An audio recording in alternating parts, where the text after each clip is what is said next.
Ahoy!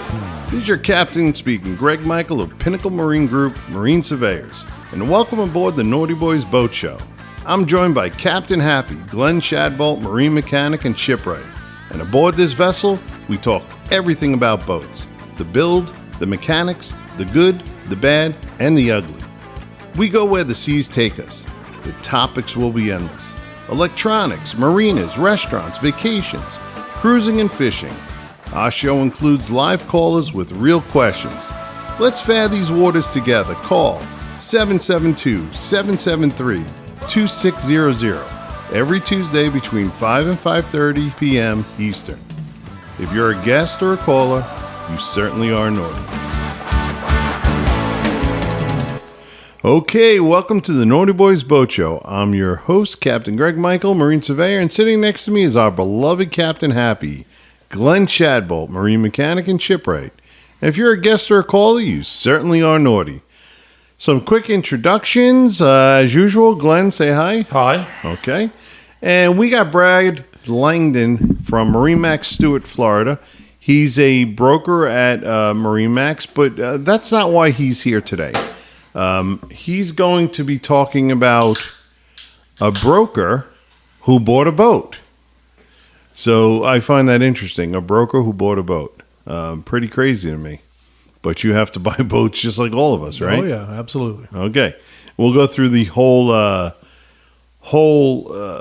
scenario, how he did it, what he had to do, how he dealt with the selling broker, and it should be pretty interesting. So, but before I do that, we're going to have a joke.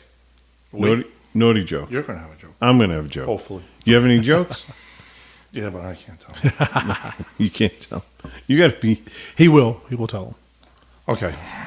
All right. So here's my naughty joke. Ready? A sailor and a pirate are in a bar recounting their adventures at sea. Seeing the pirate's peg leg, hook, and eye patch, the sailor asks, "So how did you end up with a peg leg?" The pirate replies, "We caught a huge storm. A giant wave swept me overboard. Just as my crew were pulling me out of the school of sharks, appeared one big shark and it bit my leg off. So I got a peg leg." "Oh my God," the sailor says. "Well, how'd you get the hook?" I got into a fight over a woman in a bar and my hand got chopped off." So, "Oh my God." He says, "Well, how'd you get the eye patch?" And the pirate looked very embarrassed and looked him right in the eye and he goes, "First day with the hook." I could do that. That's something I would do. Okay. All right. What we're going to do in just a minute, we're going to have Brad talk about a boat broker and buying a boat. Then we'll have call-in questions and answer segment, and we'll read some email questions. Just to let you know, the call-in number again is 772-773-2600. The email is naughtyboysboatshow@gmail.com. So everybody please write in and make sure you hit that subscribe button. So Brad, I hear a slight accent from you. Where are you from? New York. New York. North Carolina originally. You're from North New York? Yes. Yeah. Okay. North Carolina, what part? Yeah, Morehead City. Nice. Morehead City's nice. So you fished the Outer Banks, you've done all that. Oh, yeah. We charter fish, private boat captain for years and years, sold boats the whole time, doing all those things. Wow. So you got a long history in boating. Don't make me sound so old, but yes. Well, okay. And how long you been in the boat business? Here we go again, since 91. 91. Yep. So you sold a lot of boats. Yeah. Hey, did you ever calculate how many boats you sold?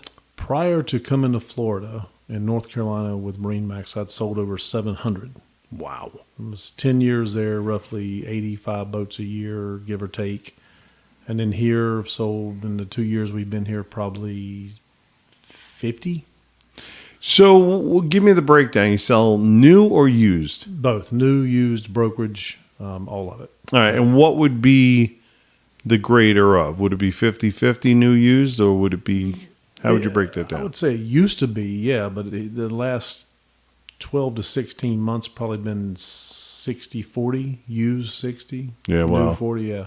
So the prices of those new boats. Yeah, prices have gone up quite a bit. Interest rates went up at the same time, so people are looking for less expensive options, Right. including myself. Yeah. So, Well, yeah. that's why you bought a used boat. Yep. Okay. You currently work at Marine Max, correct? Yep. Mhm. Okay. So a lot of our listeners, people around, have always wondered, what's it like for a boat broker to buy a boat? Like the process. I mean, so it's almost like a car salesman who goes into another dealership and buys a car. Yeah. He knows the tricks. Oh, yeah. He knows the tricks of the trade. He knows what's going on. And you're privy to all of the pricing, such as soulboats.com. It's like MLS, right? Yep. And NADA and Buck and all that. So you know the wholesale pricing. You know retail pricing. You know what's going on with that boat. Yep. So you would say you're kind of well informed before you even get to the boat. Yeah, I think that was the overall stance we took with it. We were well informed and educated on it, but it was challenging to remain a buyer and not a boat person. And you went through all the boats and you picked the post. Yes. Does your wife still love you? Yes. Okay, just curious. So far. So tell us what year, make, and model. It's a 1989 Post 43.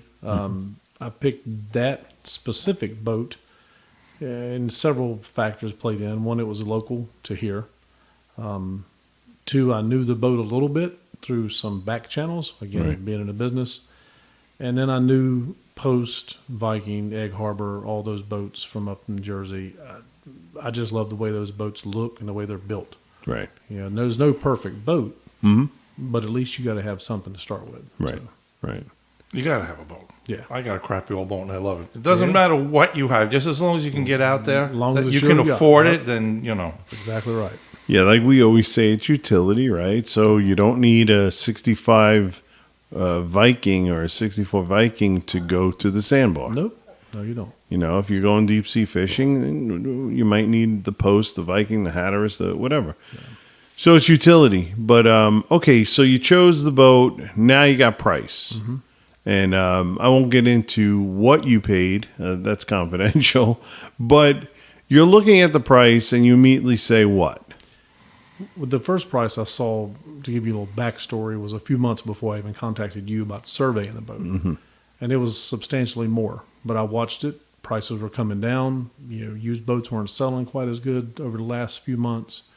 So then when the price got where I thought it would be worth taking a shot at, that's when I contacted you and Glenn and had you guys come do an awesome survey. And the prices are all negotiated after your initial negotiation. Right.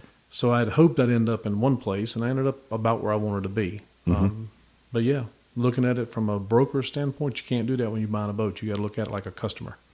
Now, Glenn and I surveyed the boat, and we were amazing, weren't we? Thorough, very thorough. We were just superior But to any. I mean, I'm not just saying it because I'm on the show. You always are. So it's not a surprise to me.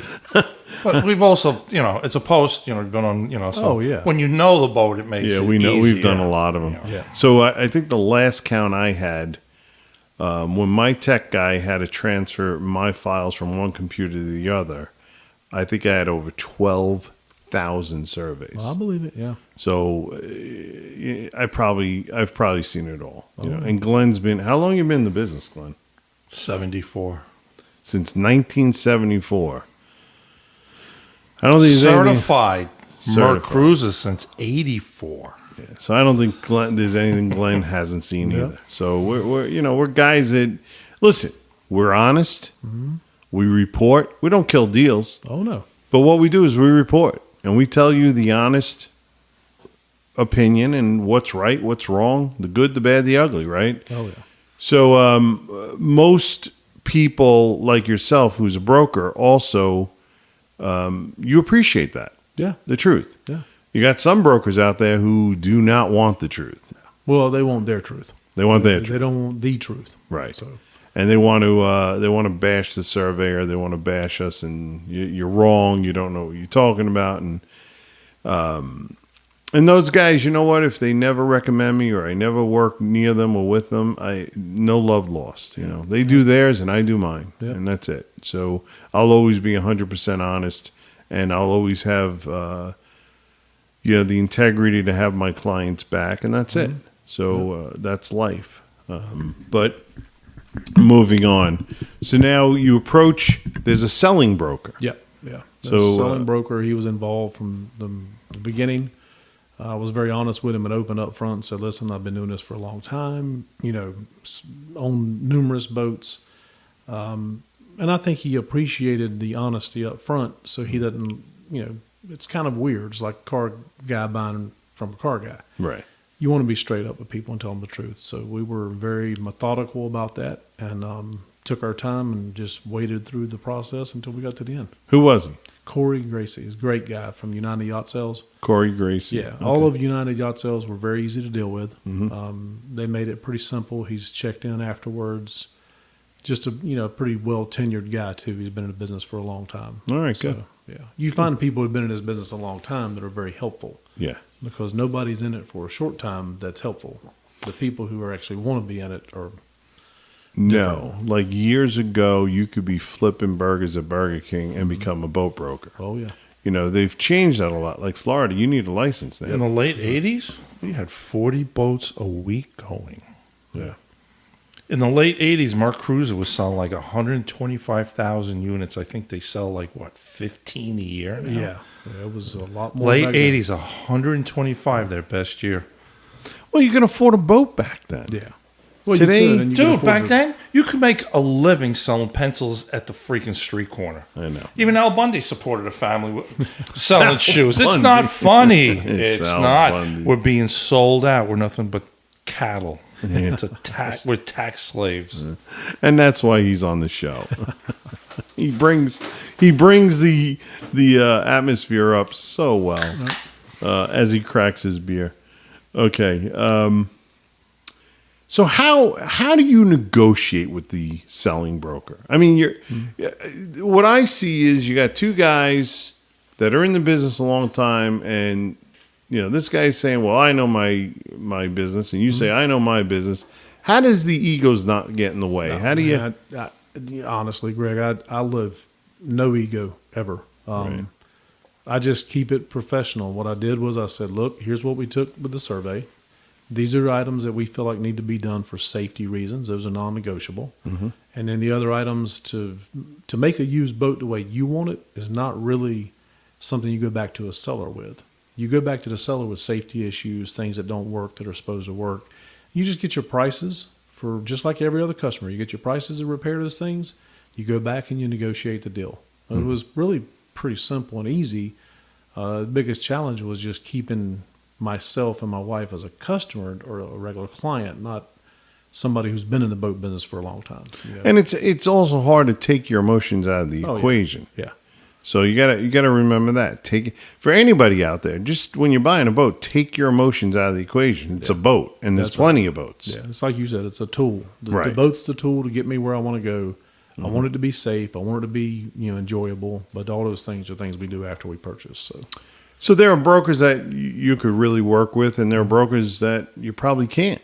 Yeah, I don't know if I ever told you this, but I had a little story for you. I had a broker down in Palm Beach, and I won't mention any names, but the guy basically, we did a deal where I was a selling broker, he was a listing broker. The boat was at his dock. He told me, it's fine, let the boat sit there for a few days till you get back. I had to go to the hospital with my family. My dad was in bad health. And the guy extorted me dockage before he would let the delivery captain leave with the boat. Wow. He calls me up, and I'm in the... What was that, Miami? No, it was Palm Beach. And I was in the ICU with my dad, and this guy's like, you owe me $100 a day for dockage. So I had to Zelle this guy money because the captain was on the way down there to get the boat. Yeah, So wait a minute. You both sold this boat. Well, I sold it. He had it listed. Okay, he had it listed. You sold it. Well, that kind of should have been taken care of. Who's paying all the bills for the, We had all that handled. All that was done. But to your point, there are brokers out there who will try to get every nickel and dime they possibly can, even to... Dude, what was the one in the the one with the black smoke where the two captains were ready to beat each other. The one guy said, "Oh, I've taken this already on 2 surveys. It fails every time." And the other broker was like, "You told me this was a good bite." Remember the boat? And they were just about ready to start. I won't mention names either, but 2 brokers selling and buying, and Glenn and I did a sea trial. Oh, it just had a full service in Puerto Rico. Yeah. We did the sea trial on the boat, and so when the captain hit the throttles, the black smoke was so bad, the diesel black smoke was so bad that when we kept going and we finally turned around, the way we got back to port was follow the black smoke. And that was miles. It was miles. But you know what? It's good. So if you drop somebody overboard, usually they're lost. At least this way you could find them. So, right. If you slow down like every 4 or 5 miles, you could always find, because Right. Coast Guard used to have a word for that. I can't remember. We used to do all the PJs. Man overboard drill? No, when you find somebody that drowned with the fly open because they went to take a pee and they fall in the water and they drown. Oh, yeah. They actually had a slang word. But call in if you know that word. So what I want to ask you is this. Now you've obviously, since we did the survey, you've negotiated. So here's the process for the people who really need to get this. The process is you find the boat, you go look at the boat, you see the price of the boat, you make an offer, right? Yep. Okay. Now, they either accept your offer or they come back with a counter offer. Right. Now, so you get the counter offer, you accept it, and you say, okay, we're at, let's pick a number, $100,000. Okay. $100,000, but you're not done negotiating. No. Now you got to survey the boat. Yep. Once the survey comes into play, and I give you that, not on Brad's boat, but I give you that 30-page list of, oh my God. Much less than that. But I give you that.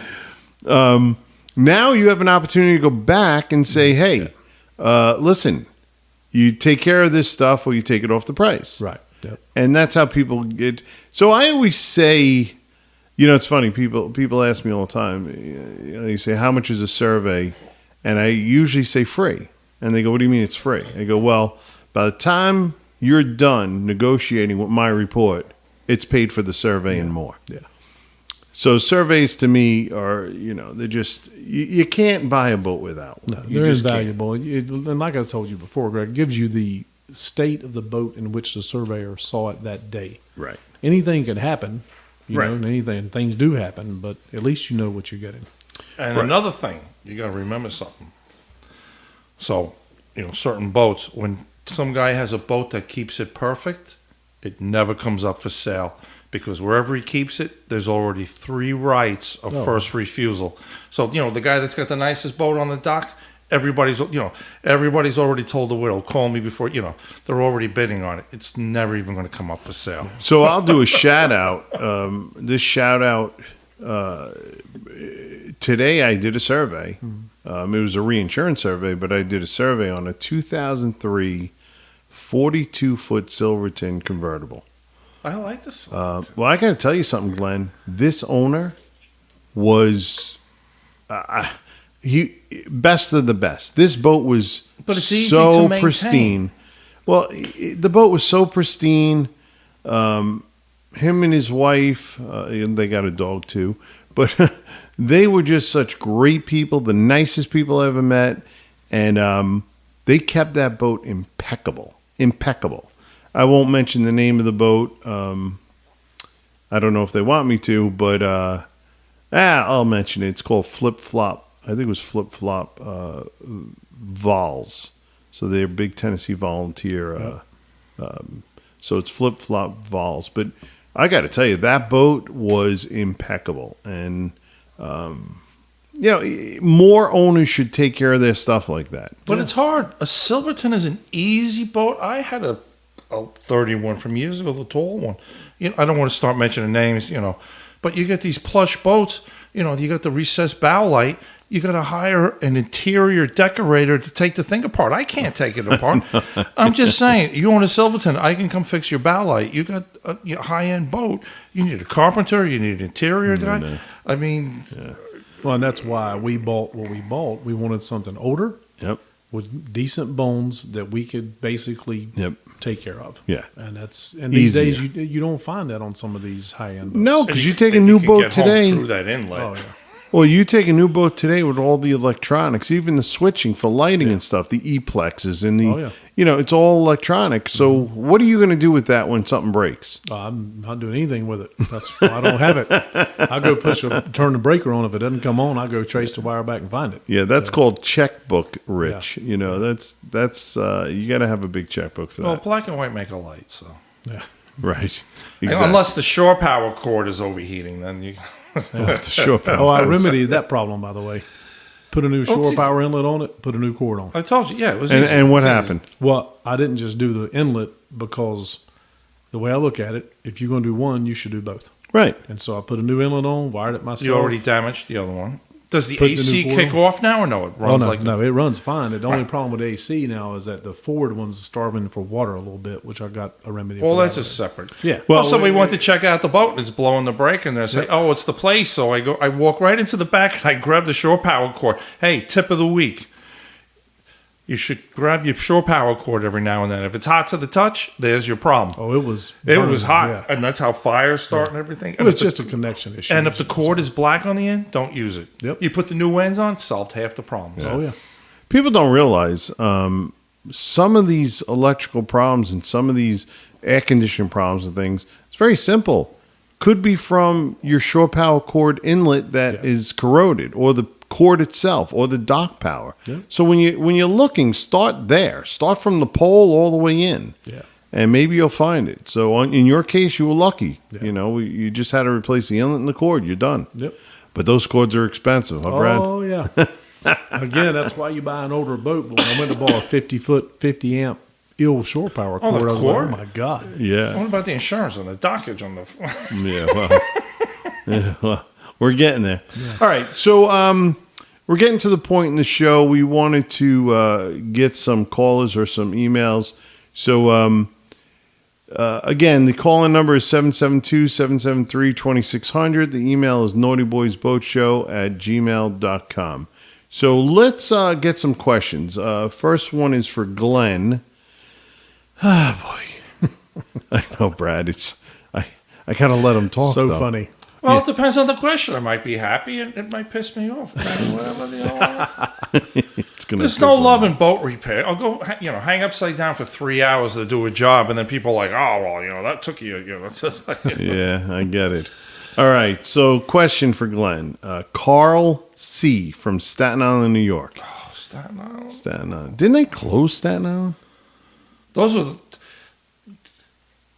Uh-oh. No, the What's surveys coming out in of his Staten- mouth, I Brad? don't even want to What's talk- coming just out of his Staten Island. How many surveys have we done in Staten Island? Too many, and we Okay. refuse to go there. Remember? You know what? You don't even. If you know Staten Island, you don't even want to talk about it. Just fucking whatever. I don't know why, but anyway. So you live in Carl, I apologize. Glenn sorry. loves Staten Island. So, all right. He says, Glenn, I have an older Evinrude E-Tech 200 horsepower.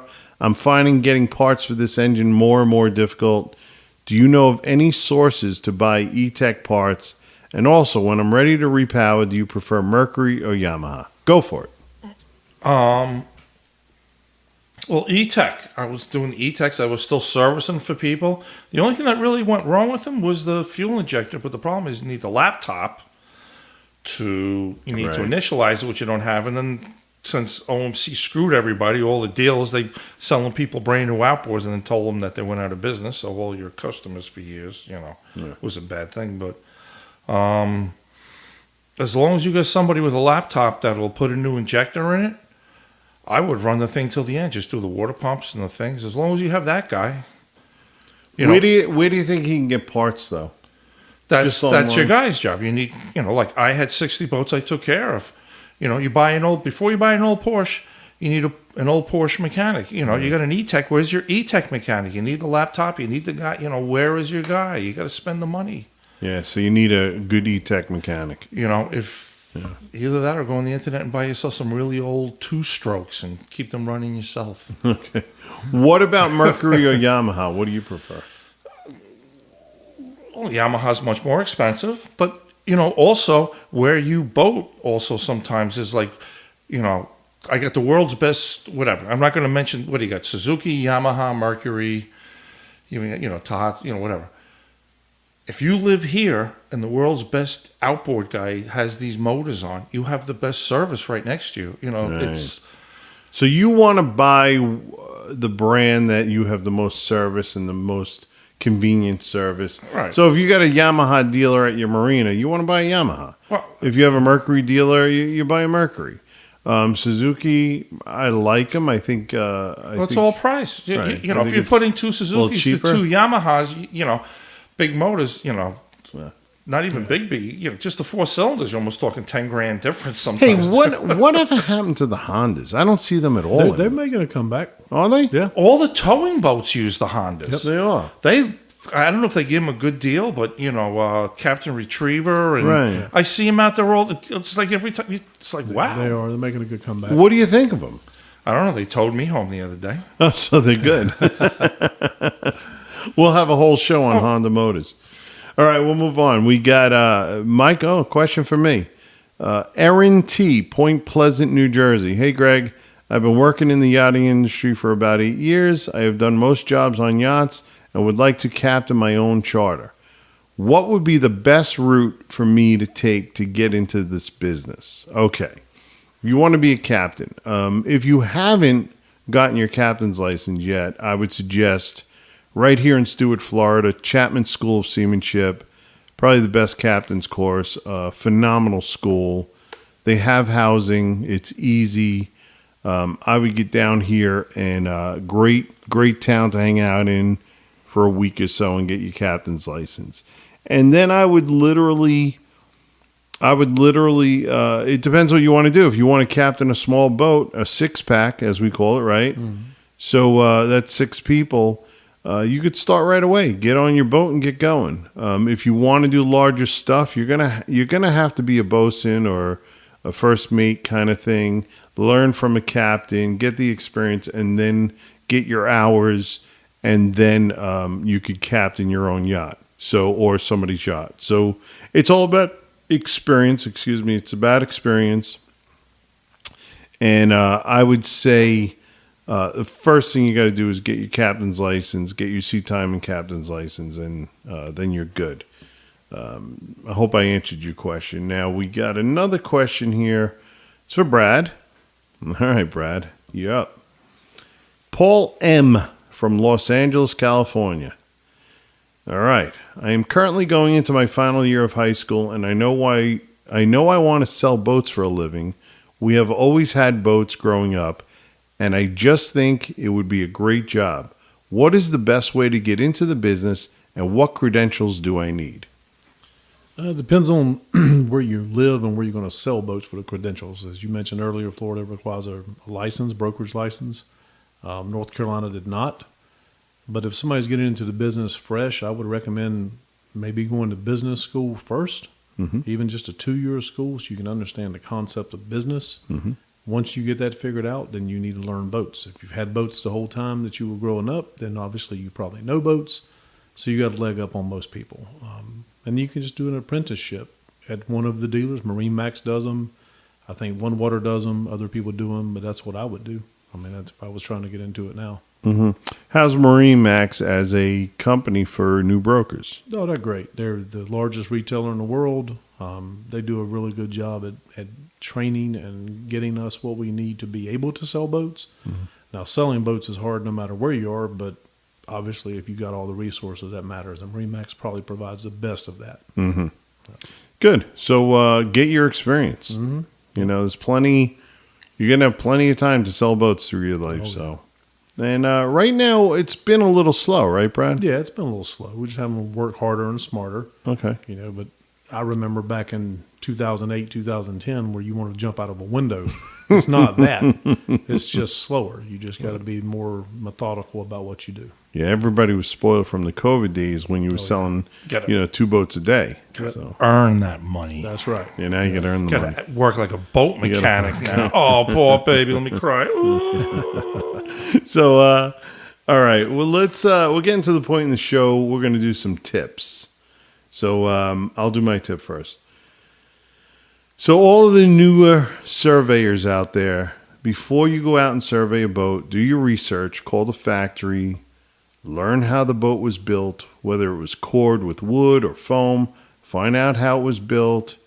You could also ask for a build sheet. When I survey a boat and Brad's involved, I ask him, do you have a build sheet on the boat? It tells me all the inventory, everything that's on that boat. Well, supposed to be, unless Yeah. you bought it from. Yeah.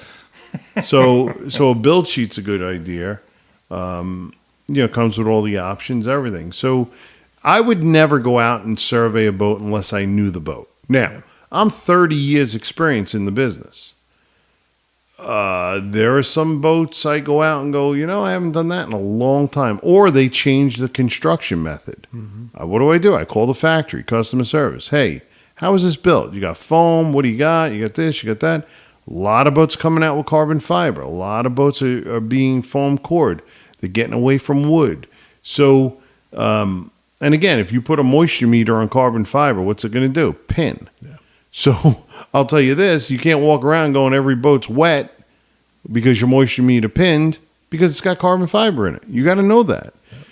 So what I'd say is do your homework. Before you go out and survey, do your homework. That's it. Brad, you got a tip? Yeah, I got a tip. In your purchasing of a boat, make sure you find someone who you think is trustworthy. Make sure you find someone who's knowledgeable, who listens to you. A lot of boat brokers these days will go and try to tell you what you should buy instead of trying to help you with what you want to buy. Right. But that's what I would do as a buyer. Just like you said, do your homework every time you do something. Yeah. Take your time. Don't fall in love with it. Absolutely. That's really good advice. When you go and you're looking at brokers, you don't want the used car salesman. No. You don't want to be upsold. No. You don't want to. If you know what you really want or you have a feeling of what you want, get a good broker like Brad, Stewart, MarineMax. Don't buy the dream. Buy the boat. Right. Well, take the dream out of it. Oh, it's going to make us happy. Well, if it breaks down, you need money from the bride. It ain't going to make you happy, boy. There. So. Well, most people think they're buying the dream, Well, and then get it surveyed and do the numbers. Buy the boat. Don't buy the dream. Yeah. Right. If you buy the right boat, then you can make the dream come true. That's right. Yeah, and you got to. And to your I point, should be a poet. But Glenn, to your point, like if you buy a boat like we bought, and you don't enjoy, and this only comes when you get older. If you don't enjoy the process, then you never really fully enjoy it, because I don't care if it's a boat that's a year old or 100 years old. There's a process to get that where you want it. And so if you don't enjoy that process and you're not patient and work through it, you end up spending way more than you should spend and doing things you should not do. And the end product's not the dream. So take your time, do it right, and then live the dream. I always say this: when you're buying a boat, you dream of owning a boat. Sometimes it turns out to be a nightmare. Oh, yeah. So you don't want the nightmare. The nightmare is you bought the wrong boat. You bought a boat without having it surveyed. You trusted a broker who was untrustworthy. Untrustworthy. You buy the boat and do your due diligence, and have the professionals help you. Yep.